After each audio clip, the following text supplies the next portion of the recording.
Well, hello ladies and gentlemen. Welcome to the swarm of locusts.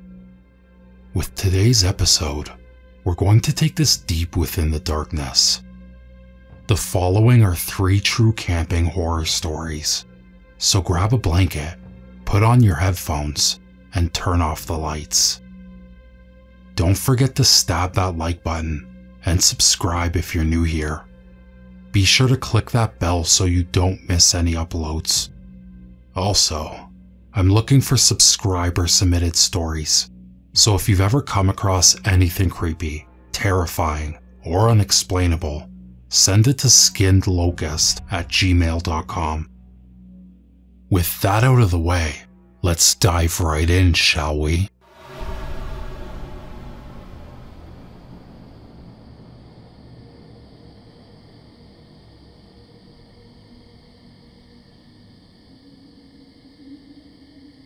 This story happened about 5 years ago. I went camping with 3 of my buddies, John, Bennett, and Kyle. We do this every year, kind of a bro trip to reconnect with each other. We were all fresh out of college and decided to go on our yearly camping trip in August. We're all from Oregon and ended up camping in the woods like we usually do at the same spot. The first day was great. We set up our spot, explored the area, and by the time the sun was setting, we set up a campfire and made dinner. After a few too many beers and some s'mores, we decided to go to sleep. It was a perfect end to a perfect day. Our second day was basically the same thing: hiking, food, 1 too many beers, but this night ended up not being so perfect. I remember watching a Mr. Nightmare video about some guys camping, and they heard laughing, and it turned out it was nobody in their group. Yeah, my story is similar. As we finished the rest of the beers, we were wrestling around with each other like guys do. Then John stopped messing around and froze. Everyone was confused, but John claimed he heard something nearby. I told him it was most likely a squirrel, and he just said, no, it definitely was not. He was scaring me at this point, so I decided to resume the tackling session, and I took him down. We forgot about the whole thing until about 10 minutes later. We were tired from wrestling and joking around, so we decided to put out the fire and head into the tent. We had a 6-person tent for anybody wondering, so we were all in one tent. Just as our only light source, besides our flashlight, went out, I suddenly heard a slight cackle. I assumed it was one of the boys, because we were all so clearly a bit buzzed, so everything was funny. I wanted to see what was so funny, so I turned the flashlight directly onto Bennett's face. I thought he was the one laughing. Bennett's face was as white as a ghost. He looked at me and said, "Did you guys hear that?" So I said, "The laughing?" And Kyle said, "That wasn't you?" We were all shaken and decided to go into the tent. As we got into the tent, I pulled out an axe that I used to cut the wood. It was the only source of protection we had. I was on the very end of the tent with Kyle, and John in the middle, and Bennett on the other side. We were all silent, but I knew we were all wide awake after hearing the laughing. We weren't exactly at an actual campsite where there were other people around. We just walked into the woods, found an open spot and set up camp there. We were about a mile from our car with barely any cell signal, so I guess you could say we weren't exactly in the safest position if there was some crazy maniac running around. As time went on, I got tired, so I dozed off. I have no idea how long I was sleeping before I heard the laughing again. It's hard to describe, other than it sounded menacing. I was frozen. I didn't move. I didn't even try to look over to see if my buddies were awake. As I mustered up the strength to move to get the axe, I saw what looked like someone's fingers pressed up against the tent, just circling around the tent. Someone was definitely outside, walking around our tent, laughing. When they got to the front part of the tent, where the entrance was, they suddenly stopped. About 5 seconds went by before the person ferociously shook the tent and screamed, "Buggity buggity!" That's when I knew my buddies were awake as well, because Kyle screamed like a little girl, and after he screamed, whoever was behind the tent laughed again and walked off. We laid there the rest of the night, wide awake and definitely sober. We didn't want to move out of pure fear that whoever was there was still there.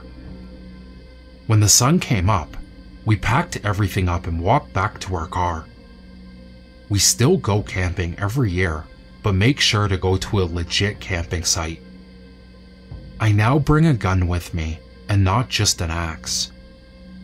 Whoever was outside our campsite could have been a deranged homeless person, psychopath, serial killer, meth head, or just an asshole playing a prank on us, but I sure as hell won't camp in a rural place anymore. Stay safe out there. It's a dangerous world we live in.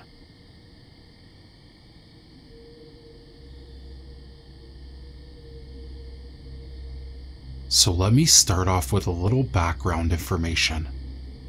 I'm a 14-year-old Canadian male, and this happened around a year ago. This story is nothing but the truth.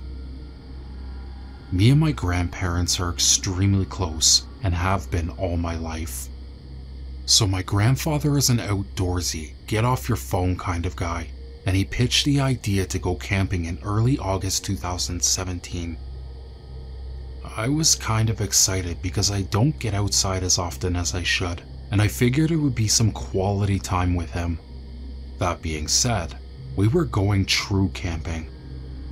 He wanted to go into the woods, but I told him about a nearby campground we could go to. He was still thrilled, so we embarked on our weekend journey. Let me paint you a picture.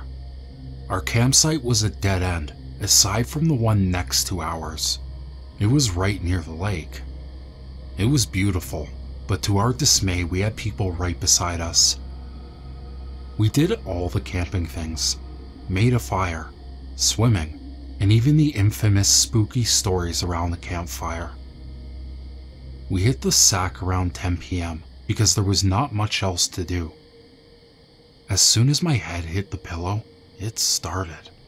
The crunching of leaves on our campsite.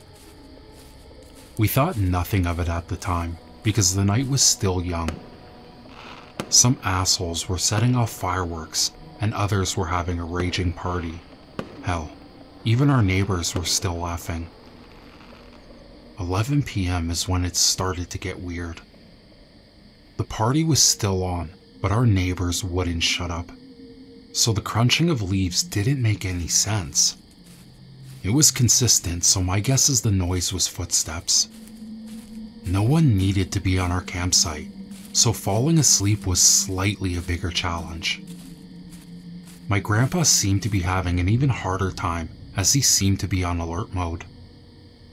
Yeah, I know we're both paranoid, but I feel like paranoia keeps us safe. I wake up and check my watch. 12 AM it reads. It's starting to rain. The water is splashing against the rocks, and the thunder in the distance is quiet enough to sleep with. Even over the sound of rain pattering against our tarp, I still hear those footsteps.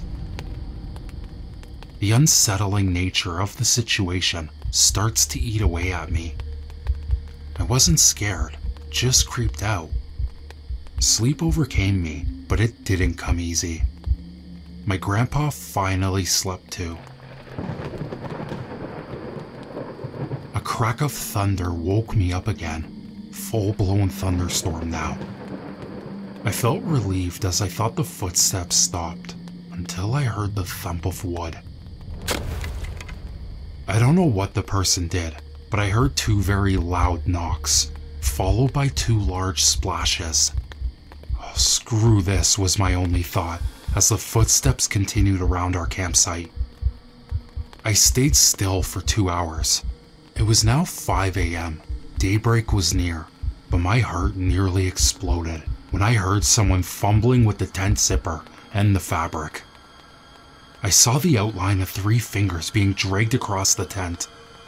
My body shut down as they came closer and stopped when the fabric brushed against my head. Every nerve in my body told me to scream, but I didn't. The hand trailed away and became quieter as they left our campsite. I woke up my grandfather as soon as the sun came up. Before we left, I went to investigate our site. Lots of the ground was turned into mud in the storm, so the massive boot prints were easily noticeable. Easy to say we left after that, and that was it. Nothing ever became of it aside from a story I can share. Me and my grandpa don't talk about it, and if anything, it's brought us closer together.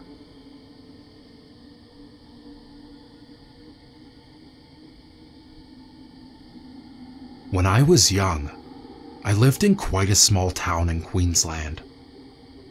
The whole town was surrounded by bush in every direction for hundreds of kilometers, and we had so much room to play.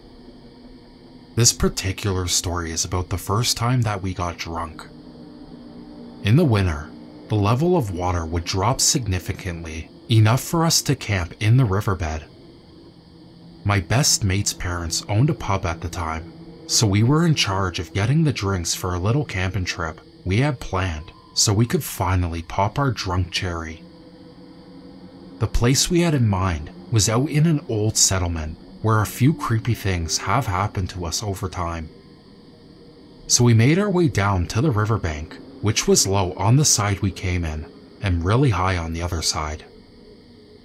You couldn't see on the other side through all the trees on the top, and it was kind of unnerving knowing someone could be up there watching you and you wouldn't know. There are about 7 of us kids in the camp, and our parents have no idea where we are or what we're doing. We lied and said we were all staying at a friend's place. We set up our camp and built a little shelter for all of us to sleep under. We were all set up and started drinking as the sun is setting. Soon it's dark, and we are in full swing mixing drinks and singing songs and throwing stuff in the water, and generally making a whole heap of noise. As we are starting to wind down, one of my friends says how he saw something move at the top of the riverbank on the steep side. We all say that he is full of shit and should calm down, but he is adamant there is someone up there, so we all start calling out, "Come out, you pussy," and other such things. To our surprise, a bearded man wearing straggly clothes and no shoes comes out from the tree line and just stares at us. We all go silent waiting for him to do something, but for about 5 minutes, he just stands there, and then he retreats back into the tree line. We all talk amongst ourselves and get a bit nervous, but soon we forget all about it. About an hour later, the guy is back, but he isn't on the bank anymore. He is coming out of the shadows from the other side of the bank and entering our camp. He comes over and stands next to the fire, just joins our group of 12-year-old kids, and stands there. We're all officially a bit scared and don't really know what to do, so we just sit there in silence. Eventually, one of my friends gets up the courage to speak to him. "How are you? Are you okay?" This guy just stares at my friend and then starts staring at each of us in turn for a little bit of time spent on each of us. My friend tries again. "Hey, are you okay? What's your name?" The man snaps his head back at my friend and stares at him wide-eyed for at least 2 minutes before answering. Without blinking, he says in a raspy whisper, "That's none of your fucking business." Then this guy just jumps back screaming and staring at the fire like it had just appeared and runs off the steep bank in record time. It was impossible to get up this thing, so we all just stand there speechless. we decide that it's best if we just stoke the fire up, because it's about a 39-kilometer walk in the pitch black back to town, and we weren't confident on that, so stoke the fire we did. We sat up for as long as we could keep watching, not really talking. We all eventually dozed off one by one. When we woke up in the morning, everything was gone. All of our alcohol, all of our bags, all of our shoes, and all of our blankets. The creepy thing was that none of us awoke as someone robbed us blind, and there was not a single footprint. We were sleeping in wettish sand, so there should have been footprints everywhere, but there were none. Needless to say, we all bailed and ran most of the way back to town. Our feet were all cut up and messy by the time we got back. We never told our parents about our camping trip, and I think we never will.